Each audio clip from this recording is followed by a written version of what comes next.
এক প্রবাসী ভাইয়ের বাবা তাকে ফোন দিল। হ্যালো বাবা। হ্যাঁ বাবু, তুই কেমন আছিস? হ্যাঁ বাবা, আমি ভালো আছি, তুমি কেমন আছো? শরীর ভালো, তবে তোকে খুব মনে পড়ছে। ঈদে কি বাড়ি আসবি না? ঈদে বাড়ি আসবো কি না বলতে পারছি না বাবা, তোমার অ্যাকাউন্টে টাকা পাঠিয়ে দিয়েছি।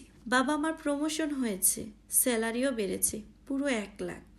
বাবা বললেন আলহামদুলিল্লাহ। বাবা, তুমি তো বলেছিলে পিতৃঋণ কখনোই শোধ করা যায় না। তুমি গত 26 বছরে যত টাকা আমার পেছনে খরচ করেছো, তুমি কি জানো আগামী 5 বছরে আমি তোমার সেই টাকা ফিরিয়ে দিতে পারবো? আমার এখন স্যালারি মাসে 1 লক্ষ টাকা বাবা। তখন বাবাটি অভিমানী সুরে বললেন, ও আচ্ছা এই কথা।